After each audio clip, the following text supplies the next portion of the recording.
What if empathy is a code word for shame?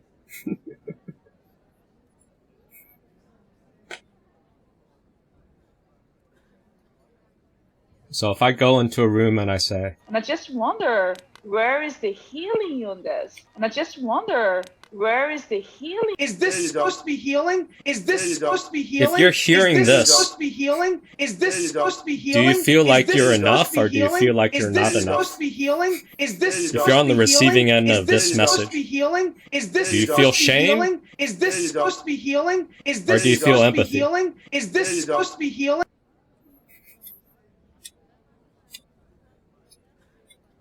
Yes, feeling if I am doing something wrong. See? I'm at the wrong end. Yeah. You feel like you're doing something wrong. This is a lighter version of it. And I just wonder, where is the healing on this? And I just wonder, where is the healing on this? This is more subtle. I just wonder, I'm really worked up right now. My nervous system is really high right now. If you're guilt prone and you're worked shame up sensitive, right you say, My nervous oh, I system need to is do something. Really high right now. Or if I'm you're a really worked neocon, up you could right say, now. It's not my concern. It's not my concern. That's your problem. That's your problem. That's your problem. but that's him channeling Nigerian culture. He still falls for it, probably.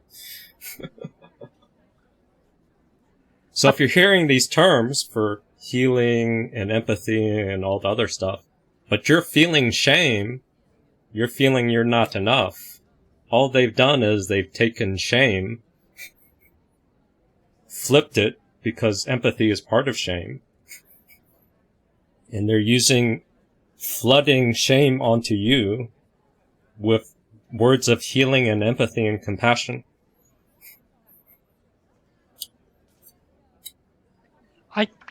With these two, I didn't really feel empathy. They just felt manipulated and annoyed. Yes, it's manipulated. You're not feeling empathy because it's shame. They're shaming you to try to embarrass you and bully you to change behavior. Okay. So your intuition's good, but if you get lost in the words, or the word salad, it's hard to spot.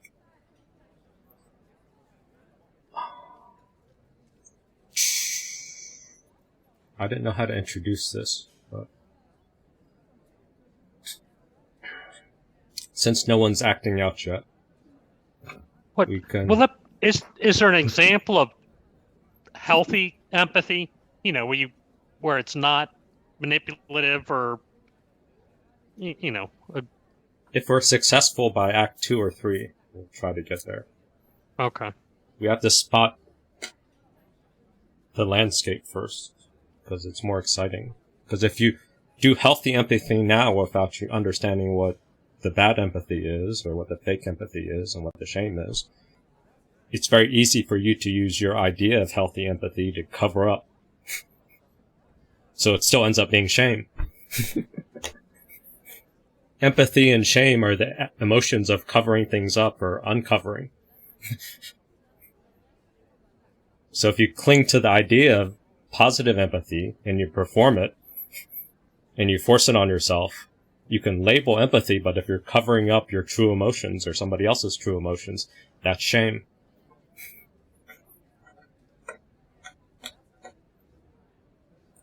If you're gaslighting, or you've been gaslighted by narcissists and abusers, they've shamed you to cover up your feelings and deny your expression. So that's what you know. So then you'll do the same technique for yourself to try to cover up your negative emotions with positive emotions. Feels like you're doing the right thing because most of the wounded healers are narcissists and they're teaching you how to bully your emotions. But you just found a fragile narcissist to replace your overt narcissist. It's tricky. But this is, I don't know how to open this. We're safe. We could share our ideas here. So I thought that the group might be a place of safety to start. Well, is it safe or safe enough? Safe or safe enough? And this is also the other thing. Safety is other code word for healing and empathy.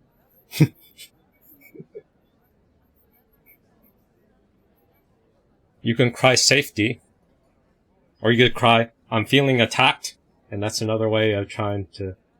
Like you're attacking me. I'm just feeling really attacked right now. I'm just feeling really attacked right now. Is this supposed to be healing? Is this supposed to be healing? Is this... I'm just feeling really attacked right now.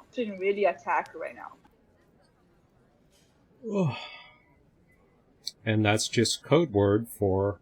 They're basically having an emotional reaction and blaming you. They're basically having an emotional reaction and blaming you. They're basically having an emotional reaction and blaming you. They're basically having an emotional reaction and blaming you. If you guys haven't dived in the self-help world, I'll give you a heads up. You'll go there and then the guru is always, or the guru's method is always right and you need to work harder. You need to meditate more. You got to go to another workshop. You got to memorize that. You got to be a more hustle culture. You got to be more of a boss bitch. It's always you. That's not good enough. That needs to buy more courses too. And volunteer for the guru and do all these steps and whatnot. Because if the guru is a wounded healer... They're basically having an emotional reaction and blaming you. They're basically having an emotional reaction and blaming you. If you call them out... They're basically having an emotional reaction and blaming you. They're basically having an emotional reaction and blaming you. Or... This is what toddlers do. They throw tantrums when reality doesn't play out in the way they think it will. This is what toddlers do. They throw tantrums when reality doesn't play out in the way they think it will. This is what toddlers do. They throw tantrums when reality... How do they do that? They say, this place isn't safe enough. You're not making me feel safe. Teal Swan will even say that.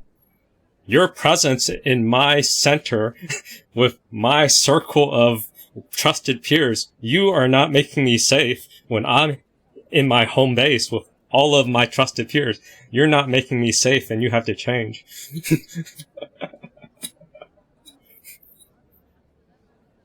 We might do that as a case study afterwards. That's kind of scary, the deep end. We're safe. We could share our ideas here. So I thought that the group might be a place of safety to start. Well, is it safe or safe enough? Safe or safe enough? Because some borderlines, or some people use safety as a way to suffocate other people's expression. I don't feel safe when you use that tone, use that word, so they're actually using safety to invalidate people. Yeah. Well, what if safety is the wrong pointer? Shouldn't you want to feel alive? Wasn't that Marilyn's story that she was feeling numb? Mm-hmm. So if you cling to safety and that blocks you from hitting rock bottom, or maybe speed slows down the process to hitting rock bottom where you actually want to feel alive. So there's a clue, James. Instead of looking for safety or empathy or healing, what makes you feel alive? That might be a better pointer. Because sometimes they're pitching safety, connection, empathy, vulnerability as a target that you'll never reach. Because you always find something dangerous. But if you search for something that makes you feel alive, at least that's a target that you can positively go towards. Something that that's worth living. You want to spend the rest of your life just chasing safety? Where's the passion there? Yeah. So then you're willing to take some risks or explore your flashbacks. But if you can feel safe and avoid your flashbacks, and you cling to that instead of wanting to live, then you could spend 10 years of just feeling safe. Mm-hmm. Which is not a bad thing. Safety. Safety is defined by each person. The fastest, there is no universal safe linguistically space. Skilled crybaby. Oh, was it? Mm-hmm. The fastest, most linguistically skilled marketer of my feelings matter more than your feelings. My feelings matter more than your feelings. So that's another translation of the code of... And I just wonder, where is the healing on this? That's my feelings matter more than anybody else's. Where's the curiosity to see anybody else's feelings? or is projecting she's rescuing some hurt victim, but it's just me, which is, it's more obvious with Gabe. Is this supposed to be healing? Is this supposed to be healing? Is this supposed to be healing? Is this supposed to be... My feelings matter than your feelings. So the person with the greatest crying, the person who plays the best pity card, the person that can weaponize their grief and depression and flood you with their sadness, you cave because fear of negative emotions. This is codependency, ladies and gentlemen. It is a neurotic drive, no choice, no freedom, to serve, to submit, to fawn, to supplicate. It is the terror of negative emotions in yourself and in others.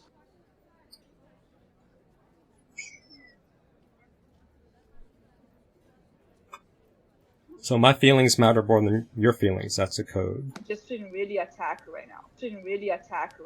Using safety to invalidate people. My feelings matter more than your feelings. I'm really worked up right now. My nervous system is really high right now. People use safety as a way to suffocate other people's expression. My feelings matter more than your feelings. That's your problem. That's your problem. I'm just feeling really attacked right now. Your life continues to suck because you won't make changes because you're rigidly stuck in your own ego. I don't care. That's your problem. I don't care. And it feels good to say that as a codependent. I don't care. It's not my problem. It's your problem. I'm just feeling really attacked right now. That's your problem. I'm just feeling really attacked right now. That's your problem. It's not my concern. It's not my concern.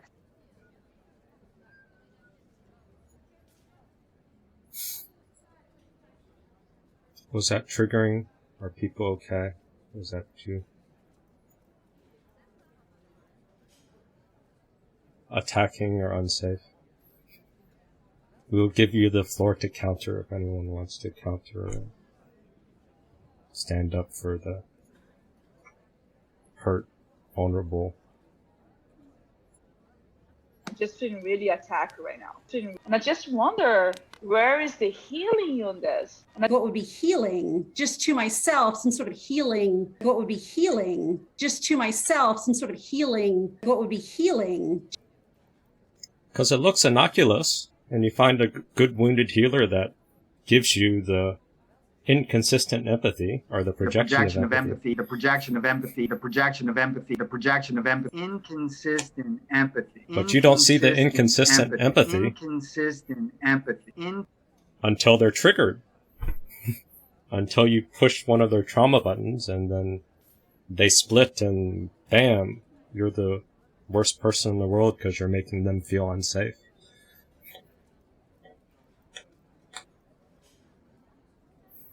And you've just spilled your whole guts to this new support group or new teacher that you relate to because they've been love bombing you. They're copying your story and they're reflecting it back to you with empathy. So you finally feel heard, and then you spill your guts. And then you get too close to one of their traumas, and then they bite your throat off. Because they have Inconsistent empathy. Inconsistent empathy. Inconsistent empathy. Inconsistent empathy. Inconsistent empathy.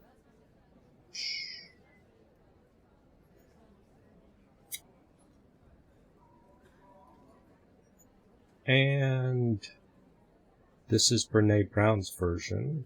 Or is it? Oh, flooding. According to the Gottman Institute, flooding is, quote, a sensation of feeling psychologically and physically overwhelmed during conflict, making it virtually impossible to have a productive problem-solving discussion. One of the worst patterns that I brought to my marriage from my family was, get back in here and fight with me right now. Right now? Growing up, we did not take breaks during fights. No one ever said, hey, this is no longer productive and we should take a time out before something bad is said or someone gets their feelings hurt. Our strategy was get louder and meaner until you win or someone else is crying. When I first married Steve, in the middle of a heated argument, he would say, hey, let's stop and take a break. I was like, what are you talking about? At some point, I think I realized that stopping the fight scared me. This is Fighting key. together seemed less painful than hurting alone. The research also helped me realize that it's not just Steve who gets overwhelmed. I get overwhelmed too. The difference is our strategies. He shuts down when he's flooded. I think I lash out. What's her strategy? Which is disastrous. She lashes out. Strategies. He shuts down when he's flooded. I think I lash out, which is disastrous. I don't think I understood before I studied this that I thought flooding always caused shutting down. The haywire needle always meant like all systems shutting down. But I think when my needle goes haywire, I just lash out. It's a terrible combination. Now, when I get flooded, I'm as likely to say timeout as he is. This is a good thing because according to Gottman, Oh, that's her writing history or trying to write the future. Chronic flooding sets us up to dread communicating. Fighting together seemed less painful than hurting alone. Our strategy was get louder and meaner until you win or someone else is crying. Her family strategy is that fighting together seemed less Our strategy painful was get louder and meaner until you win or someone else is crying. I lash out, which is disastrous. And she's reading from the book here, so it's more sedated. This is more emotional and honest. Screw you, screw you, screw you. Bring it. You think you can best me? Screw you, screw you, screw you. So much easier to offload pain than to feel pain. Offload pain than to feel pain. This is Brene Brown, the vulnerability expert. We hate you! We hate you! We hate you! She's using empathy to flood and shame others and shame herself. To pick and choose certain emotions.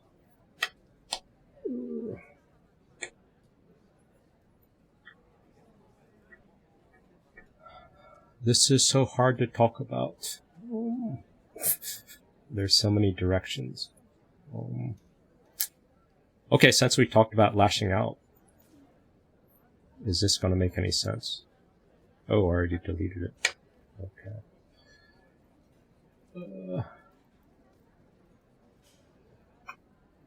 You feel like you're in a weak situation. You feel exposed and you feel like you got to lash out. Some kind of insecurity there. So if your behavior is to lash out, you feel like you're in a weak situation.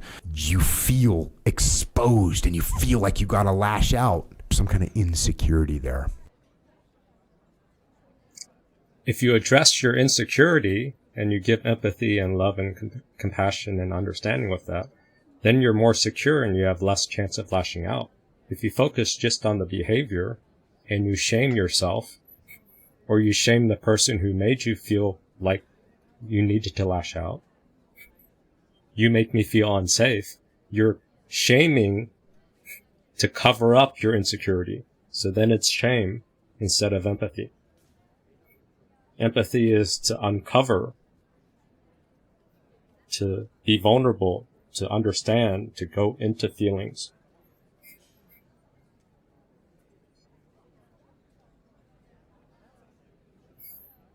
It's a tricky nuance.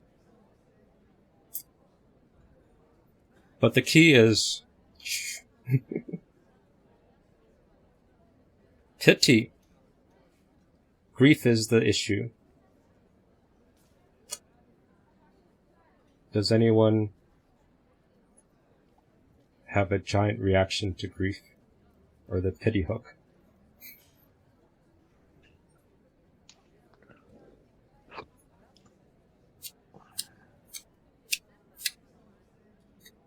So if I get into a battle, we get triggered. When you get triggered, you have your amygdala hijack. You get your amygdala hijacked, you have a flashback, and you have anxiety, inner critic, or pity. The weapon of choice is to try to suffocate pity, suffocate depression. Then you fall into a pity circle. I have to figure out how to make this visual better. But when pity plea is brought up,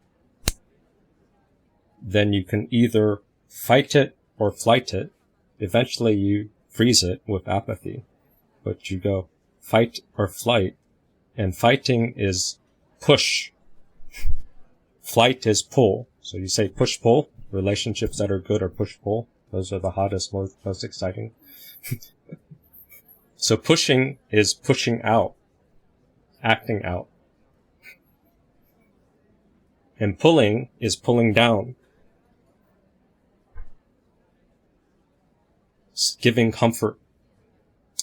So I'll try to go back to this to try to make it more sense. This will be illustrated by here. I mean, one thing we've been sort of trained to believe is that negative emotions are bad. Jealousy, insecurity, doubt, paranoia, I mean, the list goes on and on. The positivity movement especially has this mentality that you should cast aside these emotions in favor of the happy ones, which I don't think works long term, because then you sort of become detached and disconnected with your emotions by just constantly dismissing them. All right, everyone, after some recent discussions internally, we've decided to fire you all. From now on, it's all joy. What do you mean? What do you think you're doing? You can't just fire us. We live inside of you. Pack your shit and you're gonna get rid of us. But then there's also the view that you need to sit with your emotions. So you can reject the emotion, push it out, block it. That's more aggressive. Or you can But I have found that when I do sit this, with your emotions. I just get stuck in the bad feeling and just ruminate because I'm allowing that emotion to take over my life. It's gonna be a terrible day. It's gonna be a terrible meal. He's gonna die someday and you're gonna be devastated. And now I have found a brilliant So the second one was like letting it act out in your head. So you can cover it up, or you can try to sit with it and just be flooded by it inside. So you can flood inside, or you can flood outside. Those are the two extremes of emotions. And then here's something that's in the middle that she found. technique that has helped me so much. So when you feel a negative emotion, let's say insecurity, I want you to first think of what that emotion would look like, a physical representation of it. So for me, my insecurity would look like a jagged crystal formation. Take that physicalized emotion from your body and hold it in front of you and ask it, hey, so what's up? What are you trying to tell me? I don't want you to get hurt. What? Why would I get hurt? Well, you're at this party and everyone here is really cool and you like them a lot, but what if they don't like you as much as you like them? What if they think you're lame? I just want to make sure that you're safe and you're loved and that no one hurts you. You can see it as a crystal, but if you have a conversation with your emotion, that might be negative. It might be trying to get your attention. It might be worried. It might be an inner child part or a protector part that says, oh, this feels dangerous. This feels new. This feels dangerous. I don't feel safe enough.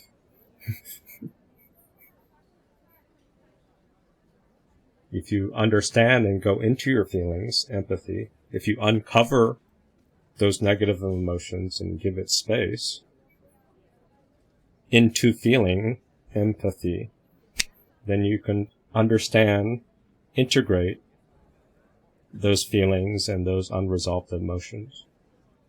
And then you can get wisdom. Sometimes those feelings are pointing towards things you didn't see. Sometimes those feelings might be lost at age 5 or 10, and you could say, oh, well, I'm 20 now, and my parents, I'm not living with my abuser anymore.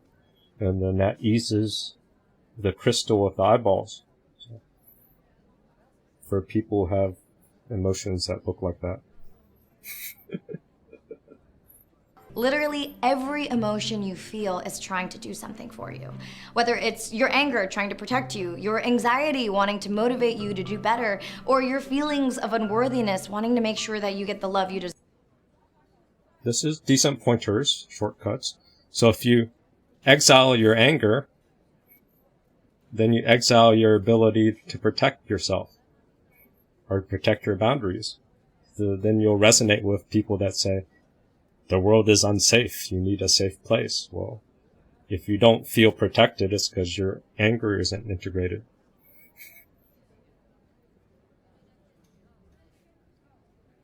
If you have anxiety issues, if you get education and exposure, then you'll get more willpower and motivation because your anxiety is now directed and integrated more better.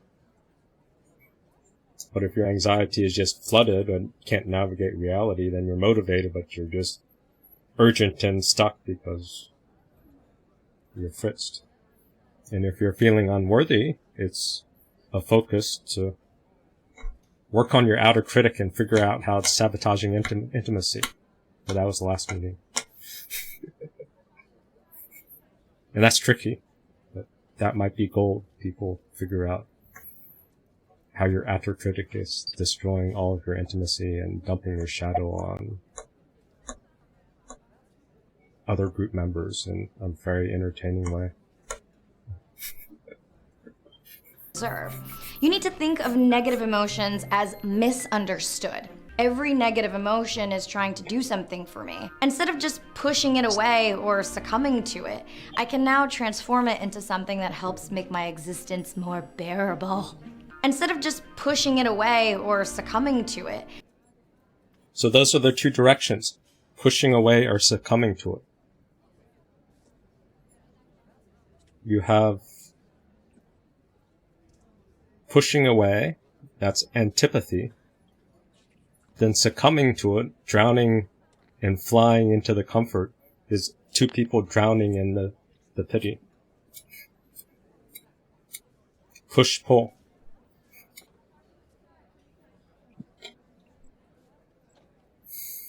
Oppose or join. Oh, there. So, oppose, push, pull, join, pull down. Fight or flight, control or comfort. Ultimately, it leads to dissociation, freezing, and apathy. So that's where people try to teach gray rock and no contact. But it's still, pity is what's controlling everything. And that's what antidepressants do.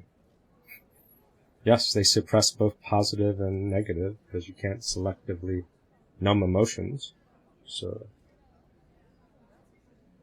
depression, I like to say, is denied expression. And that's what the pity plea is. You either deny expression by opposing the emotion, dumping it outwards, acting it out. Aggressive responses opposing. Or you try to smother or suppress it. So you get somebody else to join in the pity party and the sympathy. And it just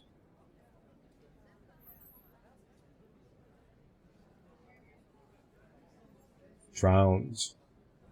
Here's a nice cartoon that sort of describes the sympathy pit. Pit of despair, pit of despair. People will have one of two responses to us when they see us in pain. Sympathy or empathy. The sympathetic response. So here's some definitions, finally. I know I've tortured everybody. The problem with sympathy is that it's based on the three things that worsen and prolong the bad situation that the person is in. Pity, victim status, and agreement. And agreement. So that's where someone will try to bully you with their victim status. Get them to agree with you. And then get you to do the emotional labor. When we sympathize, we add our own sorrow, fear, annoyance, our pity to the other person's feelings. And whilst they now feel less lonely, being joined by another person confirms that the pit is real and bad. When we treat people like victims, they behave like victims. And agreement just makes the walls of the pit all the more intimidating. Agreement to somebody's pity is validation.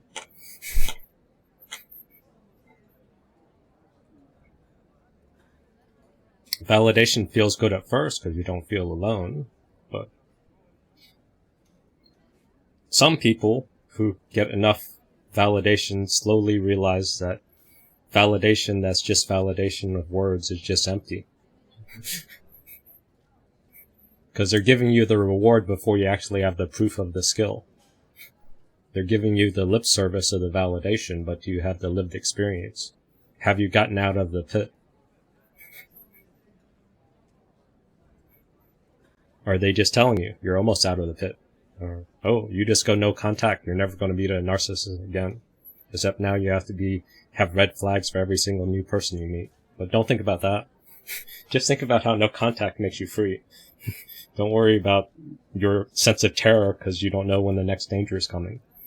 So you're still in the pit. They're just going to give lip service, which is shame. They're going to cover up your pit and say you're healed. That'll make you feel good if you believe it. But then you slowly see nothing's changed. So pit of despair. Sympathy always ends in the same way, with a bungled rescue attempt, which almost always fails. Because deep down, we don't want to be rescued. We want to be right. The mentally ill person does not want help. Does not want help. Deep down, we don't want to be rescued. We want to be right.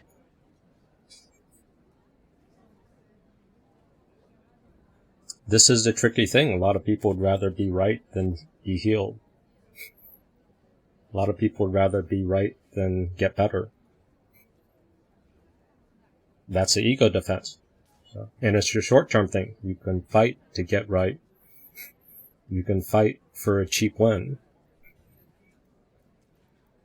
It'll repair your ego, but it doesn't get you out of the pit. Empathy. When we empathize with someone, we have the power to change the game. By reflecting back the feeling that we see the person having, we show them that they have been understood. Deeply understood. By reflecting back their circumstances in plain words, we help them to step back and regain perspective. Now, this is a challenge in the group when someone doesn't want to have any opposing perspectives, because opposing our alternative perspectives are unwanted identities. Unwanted identity is the most powerful elicitor of shame. Unwanted identity is the most powerful elicitor of shame. Unwanted identity is the most powerful elicitor. Unwanted identity. So if you try to help them gain perspective, they might actually say, I'm sorry, you're not being helpful to me right now. Being helpful to me right now. I'm sorry, you're not being helpful to me. Like you're attacking me. Attacking me.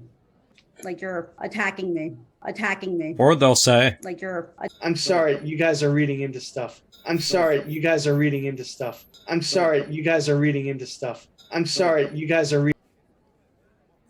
So if your empathy muscle is good to see more perspectives and see past the lies, or to just point it out, show a little doubt, somebody who is not welcome to other perspectives, who just wants shame to cover up their shame, they just want positive shame to cover up their negative shame, they will get hostile at you and they will say, someone say it right now. Someone say it right now. Someone say it right. Be more fucking constructive. Be more fucking constructive. Be more fucking constructive. Or if they're a little more nicer, they'll say, that was a bit more courageous. That was a bit more courageous. This is a difficult conversation to have. This is a difficult conversation to have. This is.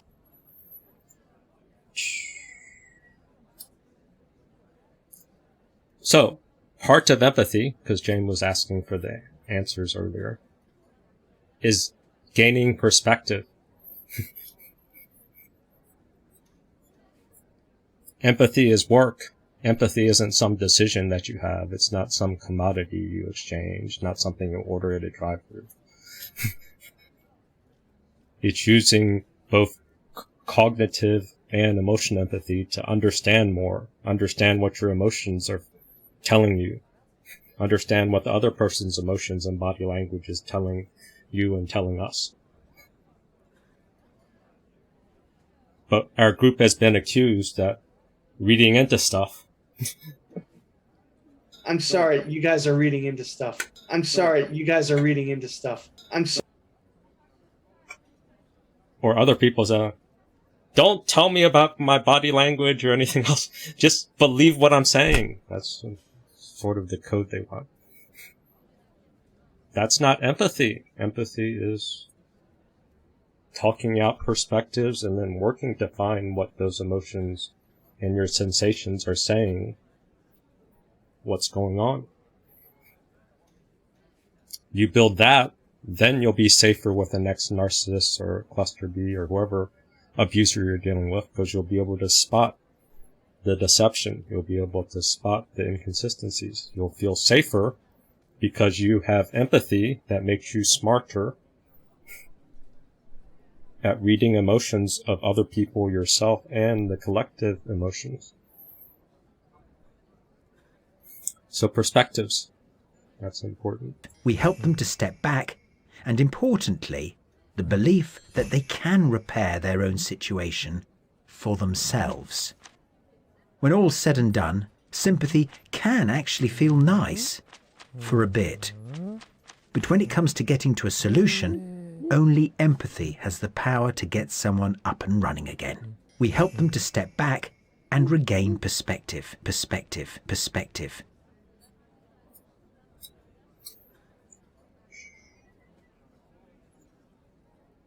Flunky.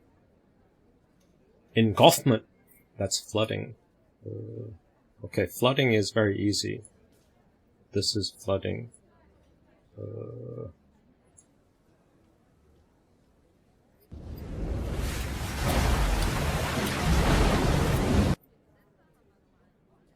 And you just get flooded.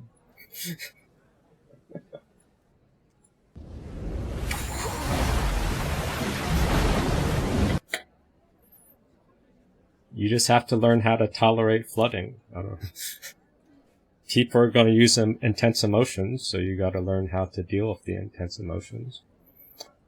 How do we illustrate flooding?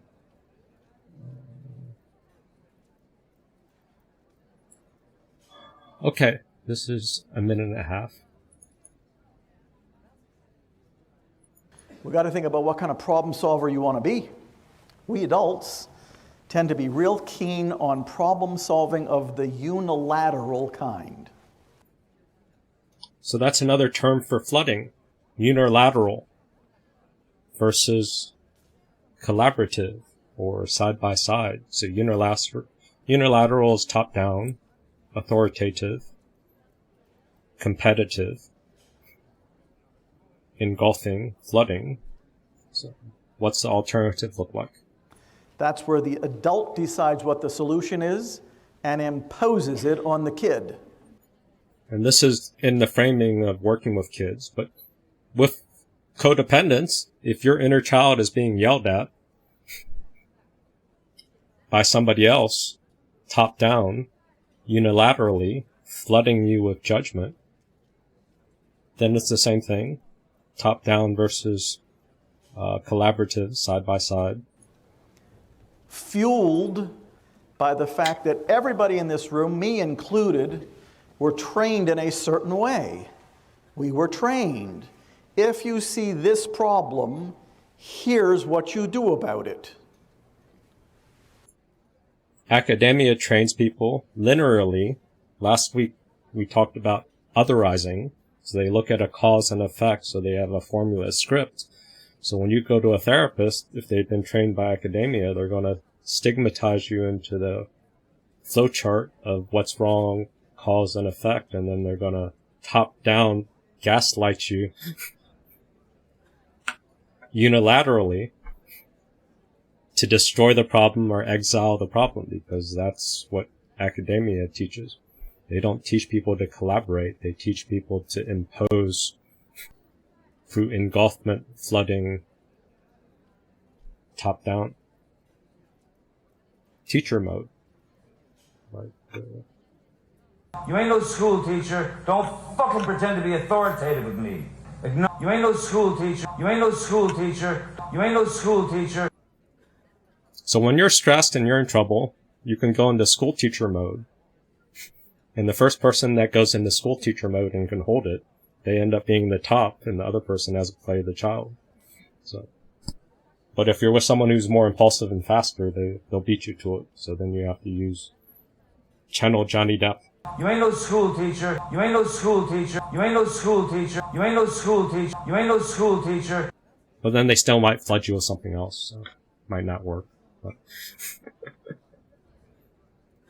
who does that leave out? Your new problem-solving partner, the kid. In this model, we operate on a very important assumption. You want to solve a problem with a kid? You're going to need a teammate. You're going to need a partner. Who's your partner? The kid. And by the way, generally speaking, that kid is going to be delighted to help you out.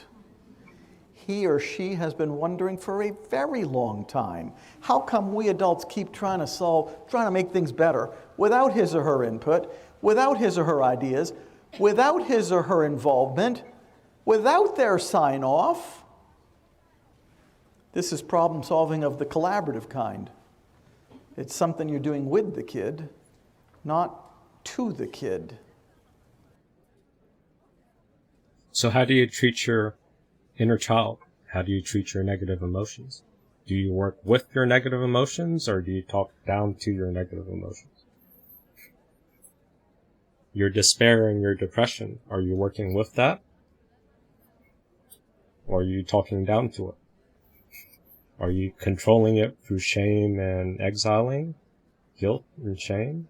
Or are you trying to include it in part of the decision-making process? Same metaphor.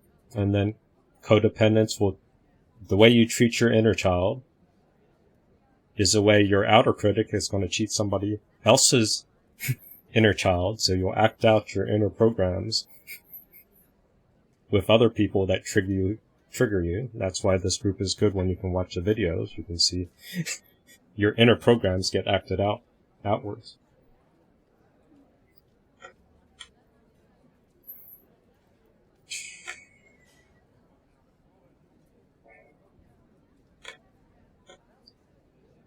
So who wants to learn how to mortify a borderline? Mortify? Mortify. Do you know what Just leave mortify them, right? means? Just leave them. Just leave them. That is one way, yes, abandonment. But that triggers extreme mortification, which makes them act out.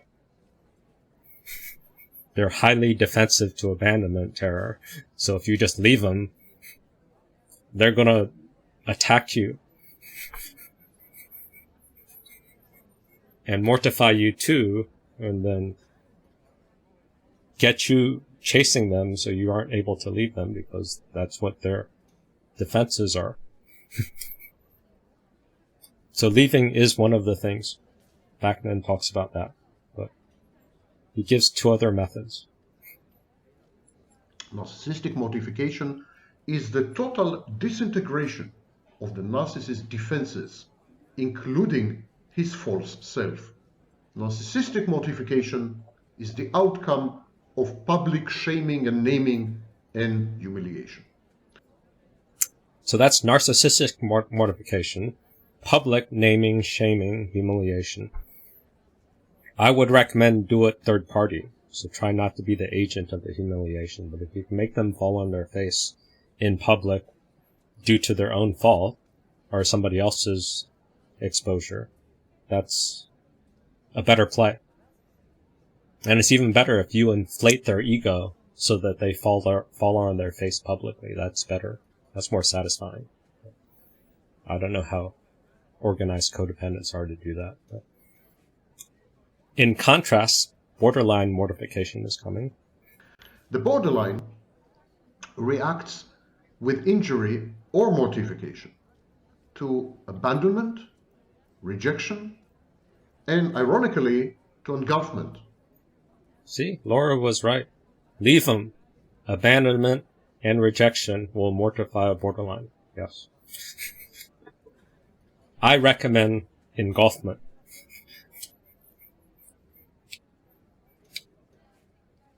because it causes a slightly lower injury than abandonment and rejection.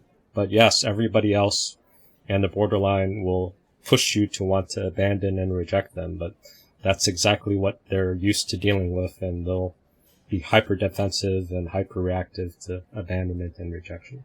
To engulfment. When the borderline's intimate partner gets too close to her, she feels that he is about to assimilate her. And this is known as engulfment anxiety. Much more strongly, the borderline reacts to any threat, real or imaginary, of rejection and abandonment.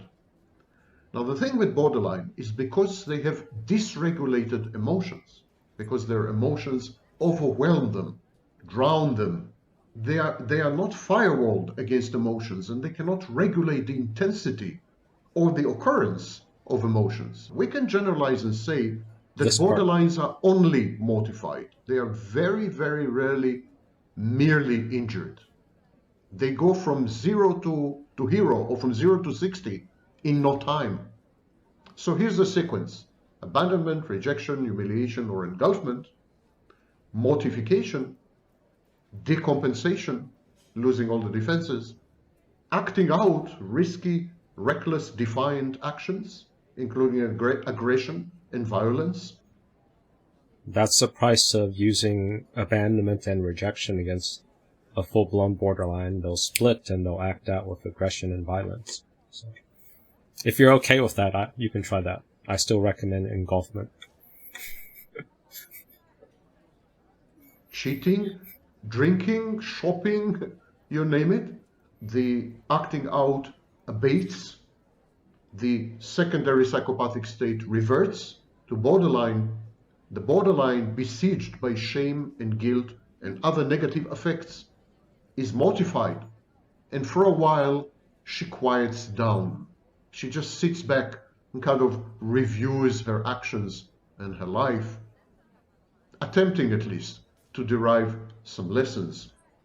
So there is a phase of normalcy that follows mortification. Sometimes there is no other choice in intimate relationships with the borderline, or even in therapy with the borderline. This is the challenge. There is no other choice but to induce mortification. If you do not induce mortification, there's no incentive. It's a power of wills, because if they're able to find someone to drown with them, or to help co-regulate with them, then it's working. The system is balanced.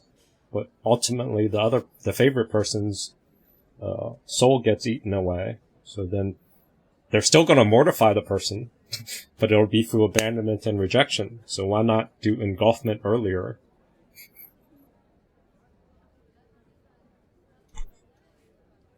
So it's knowingly. Sometimes with the borderline, there is no other choice but to induce mortification knowingly. So in the past, I used to say, engulf with sadness. So you sit in pity, and then you just wallow on how much you suck. And then your pity will stink so much that the borderline will leave you. But that's not the full-blown engulfment. So now I wanted you to step up your game. And you want to engulf them in a precise dosage, which I don't know anybody teaching. Or he's not even teaching it. But I tried to share it with some group therapists. So this is a clue for the model that maybe only Dr. Dan Fox can do.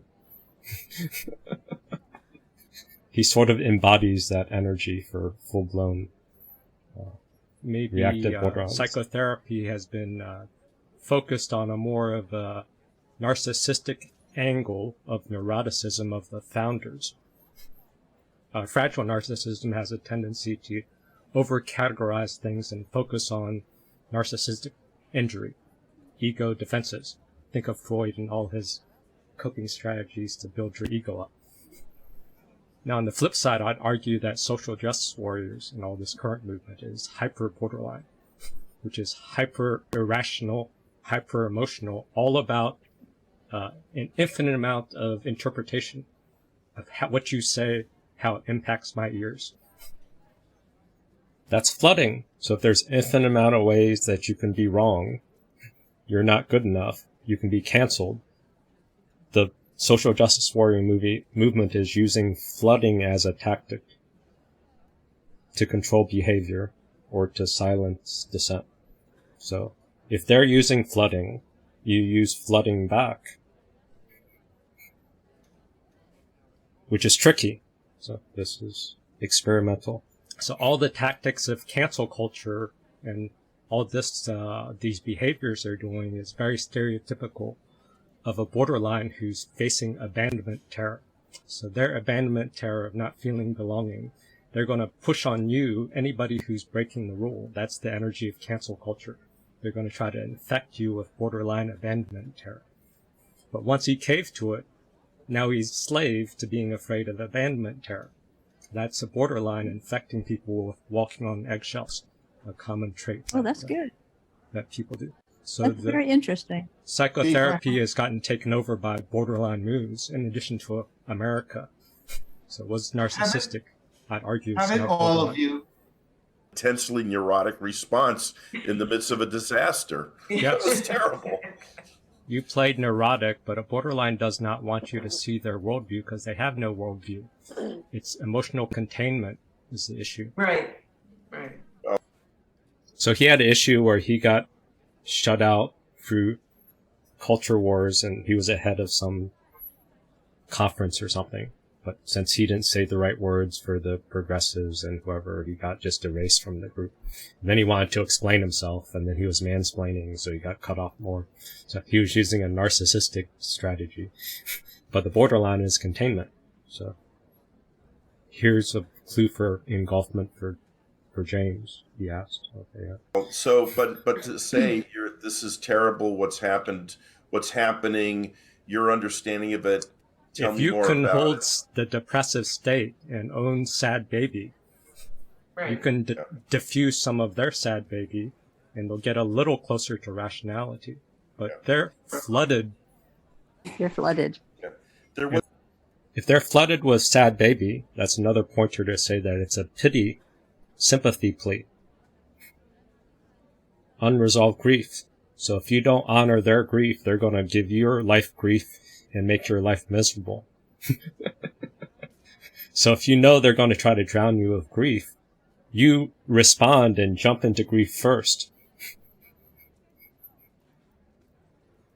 And then this technique is more advanced, where you'd actually change your language to contain their grief with impact-focused conversation, or I forgot how I phrased it. That's all they care. They just want to dump their emotions outwards. That's the only agenda. You're flooded. They just want to dump their emotions outwards. That's the only agenda. There's intent-focused communication. What if there's a way to have impact-focused communication? And when you're focusing about impact-focused communication, the more you contain and express your emotions, the more you give space for the other person's impact. So you can say, so if they're reflecting to Charlie, like, I feel like you're suffocating me, blah, blah, blah.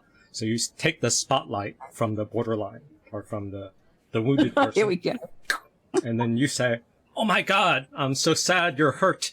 And that makes me feel like a total failure of 60 years of repetition compulsion. You just start spinning in your crap, but try to tone your crap to match their feeling that you're sensing for them. So you're acting out their impact. And once you act out their impact, then there's more rationality for them to hear your intent. But if you don't deal with the impact first, it's just going to be a wrestling match, and you're just going to get a red dot on your head of how you're messing with them. You're not meeting their impact. Where I'm coming from, Deef, with in responding to you, is doing a lot of family work, and what happens between a helpless child and the parent is the kid is crying, and the mother says, "Oh my God, it's just so bad." But there's a way in which it's marked. I'm not flooded with your feeling. I get what you're feeling, and at the same time, I continue to function. And so in family therapy, I'm often saying, this is just very, very horrible. What just was said here is it's hard to believe that this is happening, but in a way that conveys that, and yet I'm still here as a thinking person with you. The I'm still here is you're flooding them with engulfment. You're not using abandonment and rejection because that's going to make them crazier, which is more exciting, yes, but people don't know how to respond to that. So you have to be an external container to sort of overact their emotion and then also stay stable that you're still separate or a solid thing or something. There's a container. That's good. Mm-hmm. Now you have to do that in a tone that doesn't sound dismissive to an adult. Yeah. But that's exactly what you need to do. That's sort of what a borderline wants. Yeah. You model the proper containment, and you speak it out for them, and you let them feel seen from an impact to impact level. And you let them feel seen from an impact to impact level. And Dan Fox sort of does it his way, but it still feels like he's talking to a child to me, but maybe it works. Go follow Dr. Dan Fox. 8:40. I didn't cover the pity circle good enough. But essentially, if they're opposing, you can fight back and forth here, but you can just flood them and you have to hold apathy. That's hard for codependents, because when you get flooded, you go into your emotional flashback and it's competition. In order to hold apathy, you need to upgrade and do alongside parallel sympathy.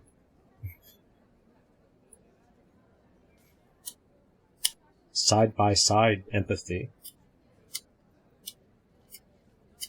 which is hard to teach.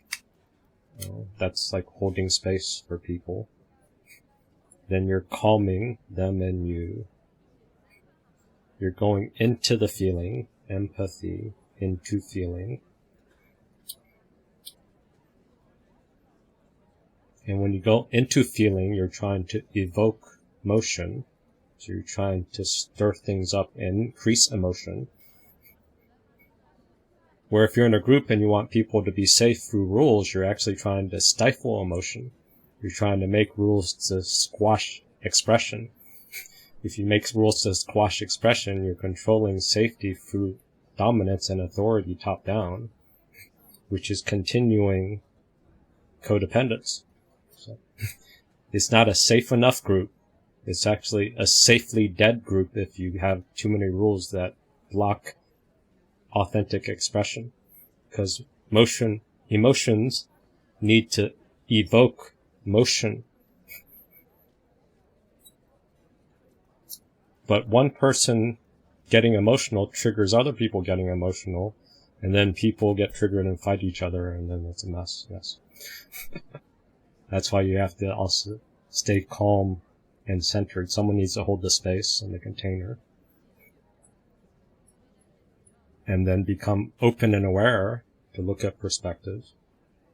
Investigate. That's where we exchange perspectives. Sometimes it's contrary, sometimes it's conflicting.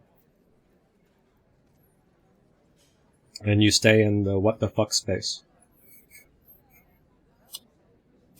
Instead of saying, it's too uncertain, let me go find my soothing mechanisms, you have to stay in the I will keep wondering and exploring, going into feeling, empathy, that's the etymology of empathy, into feelings. Not covering up feelings, that's essentially shame. Or sympathy, using one emotion on top of another emotion. Blocking emotions. So if you investigate and you understand, then you sort through the perspectives. Sort through your perspectives, not one perspective. Not one conflict-averse perspective. Not one delusional utopia, everyone should act a certain way, and when they don't, I'm going to judge you maliciously. That's also shaming, one emotion on top of another emotion. So after you sort through the emotions and you gain some perspective, then you can communicate compassion with care and service and deal with the unmet needs and wants. If you jump to this care and service, you're going to be going on your own bias of your outer critic, which likes to dump your unprocessed shame and hate onto other people because that's more fun.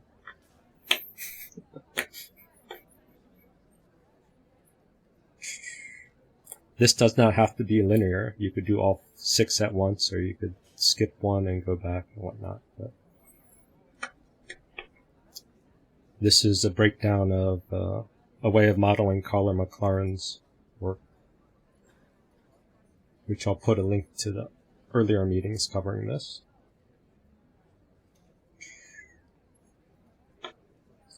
So we have 15 minutes till 9. We can try to do a case study.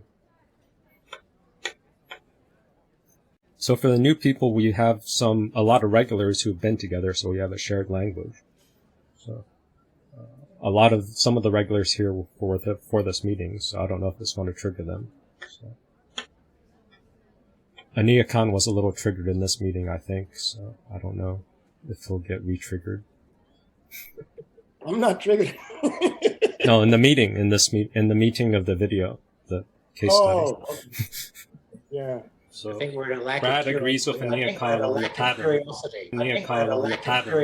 So they can ask.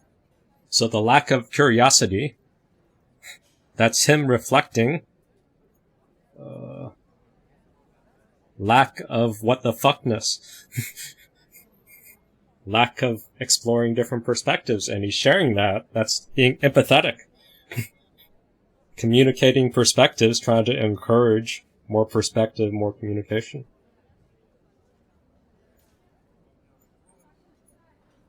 My God, I'm a meme. I'm a meme.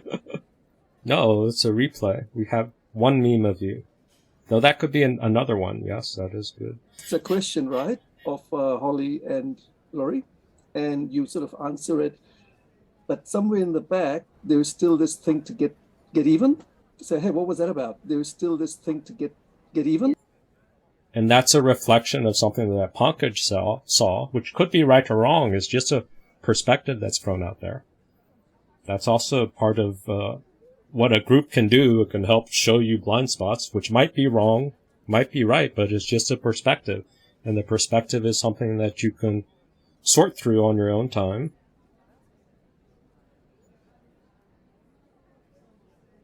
Or the meetings are recorded, and if I have time to edit it when you can rewatch and then you can evaluate multiple times so you can see what the fuck happened, what's really true.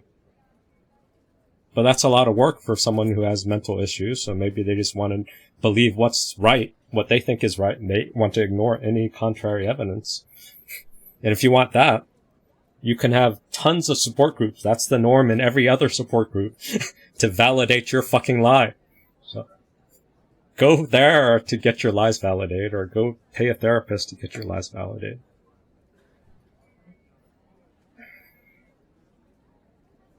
We'd rather, make it more interesting.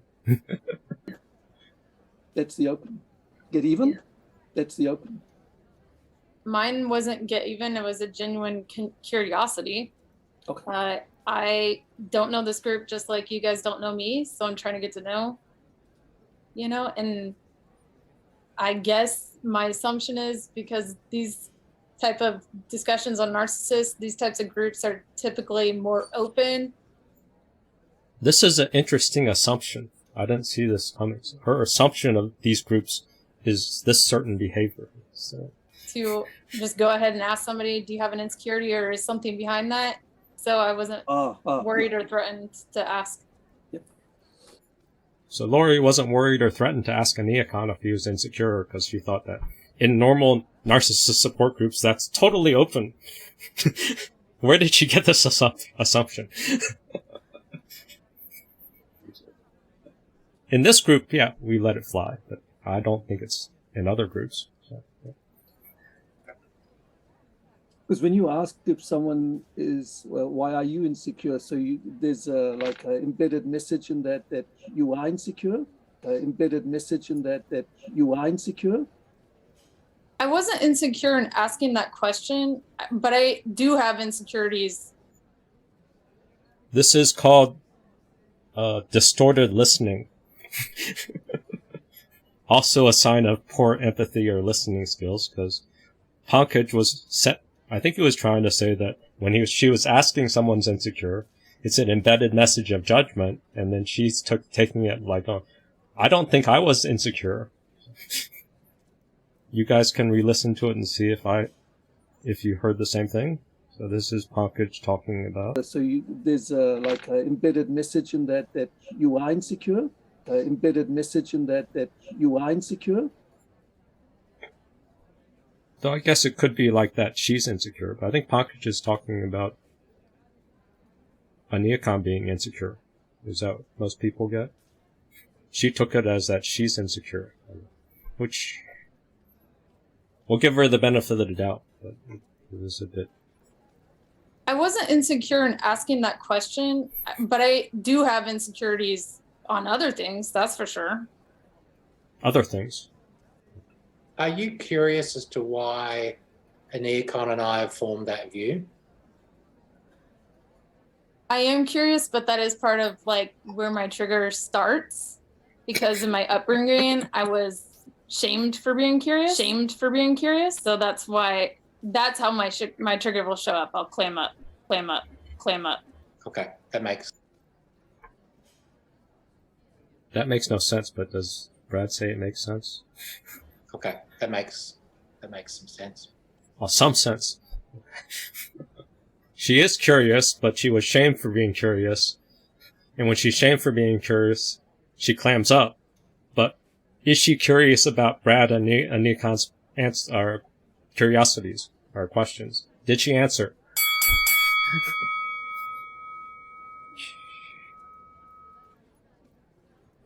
This is why communication is hard. You think people hear you, they answer a different question, and then you're going somewhere else. It's a wrestling match to communicate to people.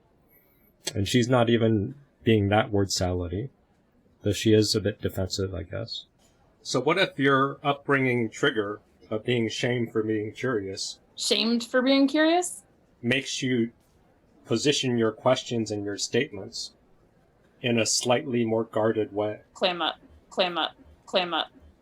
It creates more language, so the people that are listening have to parse out more words. And then we still sort of feel your defensiveness underneath it, because you're worried about coming out as too curious, and you're going to get it can pivot from being a question to being a statement. And that's probably what's being picked up on. So this is an example of flooding anxiety into the room or the group.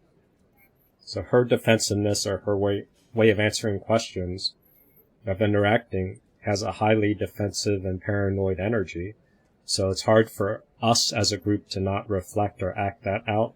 Or she might be intentionally trying to flood the room to get other people to act out her defensiveness. We can't know exactly who's in charge or what exactly happens, but a case study of a more subtle form of flooding, because I don't want to flood the new people too much. We have some more extreme ones. But I have a guard up for sure. Like I do. Like I'm not going to deny that. Lift the guard up all the way. Yeah. Why should having guard up bother anybody? I don't get that. Well, because it's very hard to deal with people on an emotional level when their guards up. Yeah. No one's home. Oh, this is interesting. Why would someone have to be emotionally there? I don't get it. But wait a second. I think Lori was speaking for herself just fine. Holly, why are you speaking for her now? I'm asking you guys. I'm not speaking for her. And I'm asking for myself. Cut her off while she was saying that she was feeling guarded, And yes, that's fine. You jumped in to tell her and all of us that that was fine, and why should it not be okay, for her Okay, to feel that? I got it. I hear you. Good one. Let's move on. Your guard up, Holly. I Is have a your guard question. up? Yes, I always have my guard up. So I always have my guard up.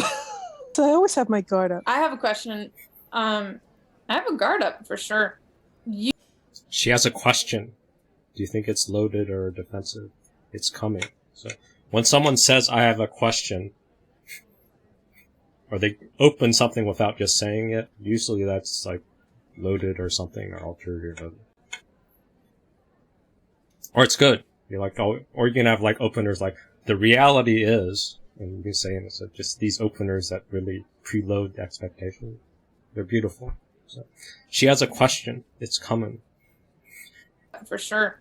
You all had your excuse of your...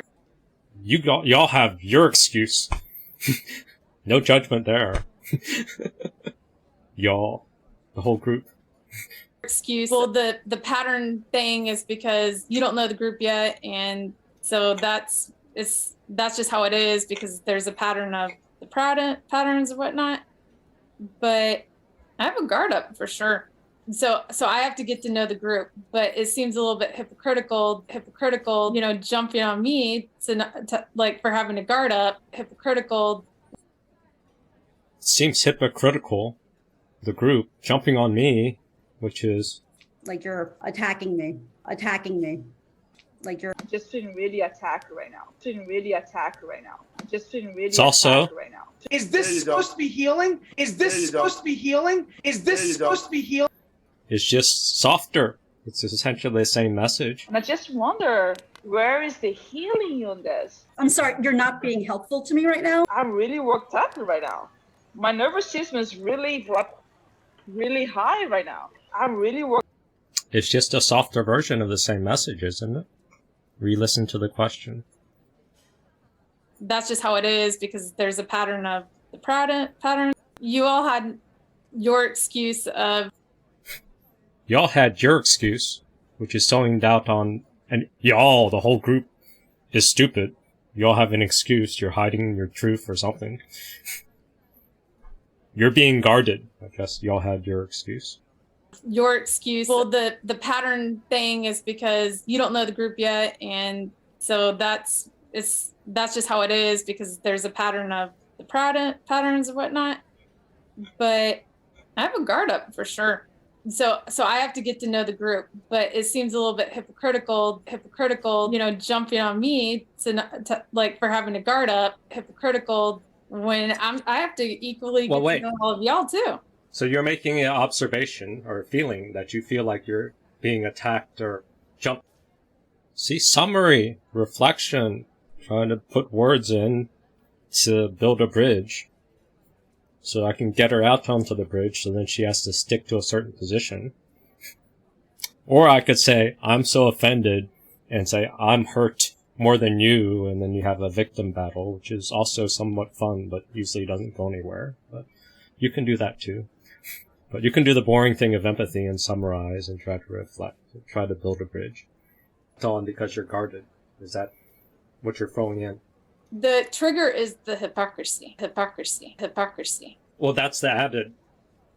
That you're pointing out hypocrisy, but the underlying assumption that you threw, your evidence behind it is saying, I'm hearing that you say you feel like your guardedness is being challenged, questions, triggered, or judged, or something. Is that correct? Yes, from the statements on that the actions aren't meeting the words, or the feelings, aren't being shown, or why do you have your guard up? And that's pointing out inconsistencies that the group is reading.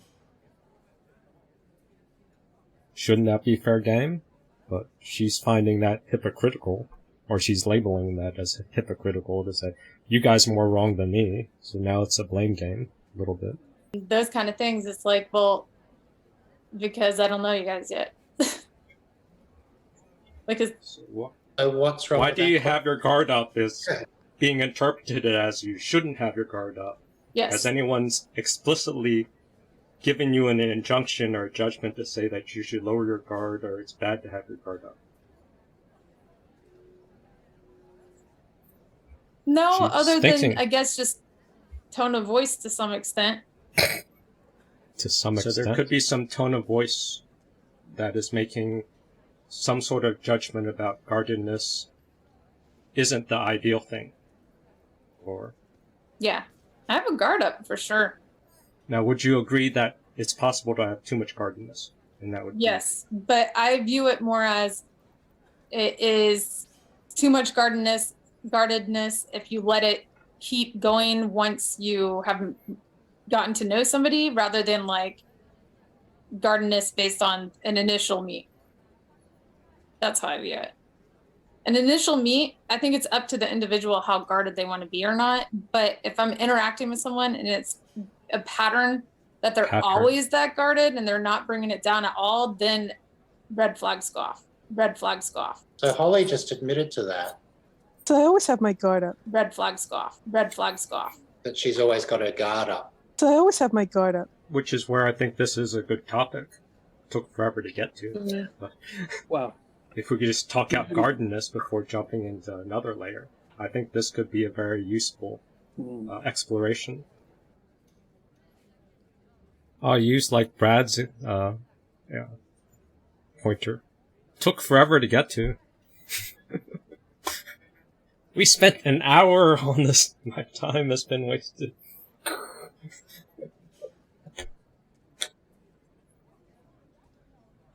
So that was a more subtle example of flooding with anxiety versus rage. Because rage is more fun to watch, but it's also more triggering.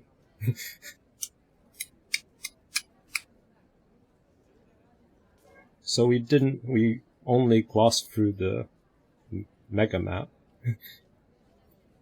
Where is it? Oh, here. I put a link into the older videos covering that, and maybe I'll try to work a future meeting on that. But empathy is a skill that you develop. It's not something that you decide or you bully yourself to do more of. If you're bullying yourself to be empathetic, that's shaming yourself.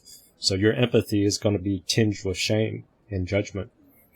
Then if you bully yourself for judging others, or you're bullying yourself to not be judgmental, your bullying of yourself is judging your judgment, which is still going to bleed out in judgment. So you would say like, that's judgment. That's judgment. That's judgment. So you'd police judgment. That's judgment. And then you would openly admit. I was policing her language in her own judgment, in her own judgment. In her How is she policing somebody else's judgment? Her language with in her judgment. judgment. In her own judgment. In her own judgment. I was policing. So the pointers that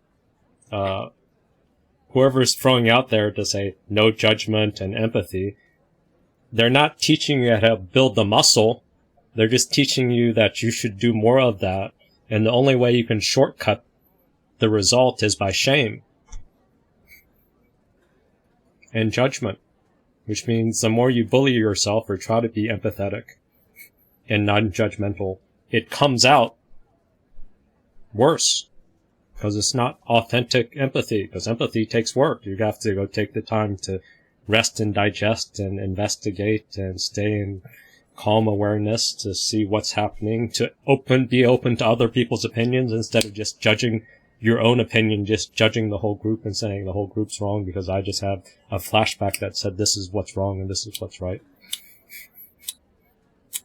And then if anybody gives me contrary evidence, I'm going to change my story so I'm always right, because my goal is never to be wrong, not to be empathetic, because empathetic is work.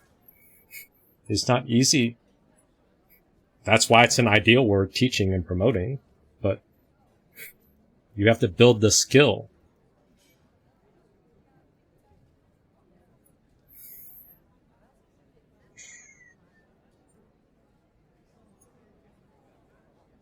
We're losing Dave.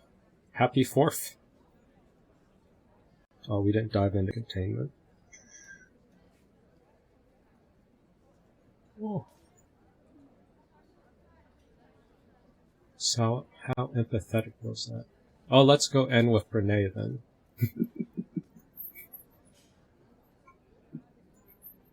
I've pruned this down into something more palatable. So what is empathy? Recognizing emotion in other people and then communicating that. And to me, I always think of empathy as this kind of sacred space when someone's kind of in a deep hole and they shout out from the bottom and they say, I'm stuck, it's dark, I'm overwhelmed. So this is my difference of this metaphor or the visual, is that if someone's stuck and overwhelmed, you do not invade their hole. You do not give excess light to their hole, because the next time they're in a new hole, you're not going to be around to save them from their next hole, so stop fucking enabling weakness by over-rescuing people. And also, if you're diving into somebody's hole, you're going to use your map of how you got out of other holes and project them into their hole, so you're not going to give accurate advice if you preemptively dive. But it just so happens that this hole has a light switch with artificial light. How many people have a pit of despair that has a light switch that... And then we look and we say, hey, you can climb down. I know what it's like down here. And you're not alone. Sympathy is... Look at that! There's a light switch and a ladder in this pit. This is like a man cave. Why would you even want to leave? What? Maybe it's a dimmer switch and some lovely cushions and some, maybe a chandelier. Sounds gorgeous. Yeah, if you go into somebody's pit and you see artificial light and a ladder and supplies, maybe they don't want to get out of their pit. Maybe they're in a pit for a reason. They're trying to get away from Brunei.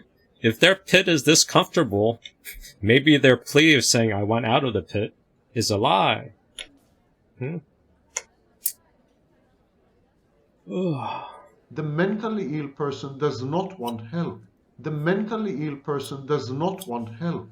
The mentally ill person does not want help. So, empathy, bear, and sympathy, deer, or whatever that is. It's bad, no. You want a sandwich? That's not bad. He's offering a sandwich. What's wrong with getting a sandwich? Rarely, if ever, does an empathic response begin with at least. Someone just shared something with us that's incredibly painful, and we're trying to silver lining it. I don't think that's a verb, but I'm using it as one. We're trying to put the silver lining around it. So, I had a miscarriage. Oh, at least you know you can get pregnant. I think my marriage is falling apart. At least you have a marriage. So she's labeling sympathy as bad, but what the at least is doing is it's shaming. It's covering up one emotion with another emotion. Which isn't necessarily good or bad, but if you're trying to silence the authentic expression of something important to that person, then that's more towards toxic shaming or denying expression or silencing and smothering somebody's voice. That can be done out of sympathy or any motive. John's getting kicked out of school. At least Sarah is an A student. But one of the things we do sometimes in the face of very difficult conversations is we try to make things better. If I share something with you that's very difficult, I'd rather you say, I don't even know what to say right now, I'm just so glad you told me. Because the truth is, rarely can a response make something better.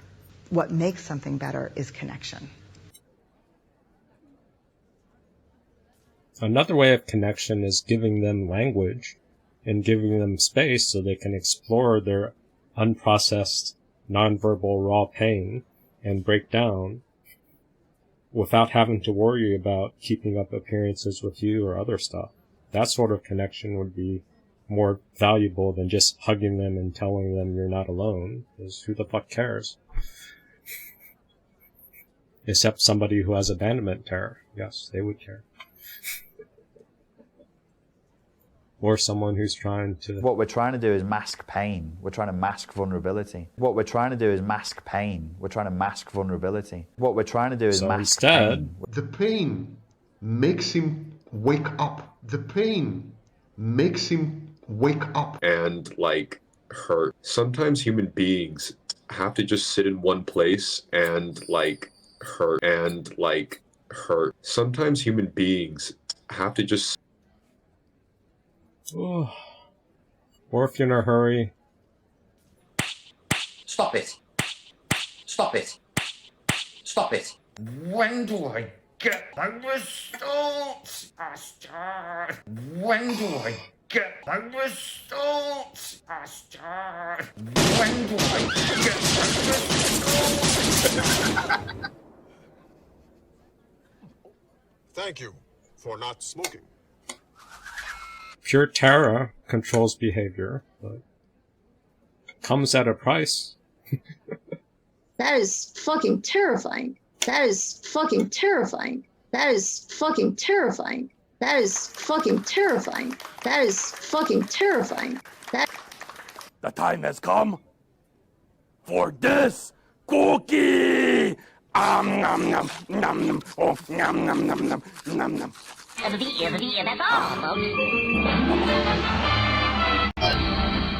Cookie!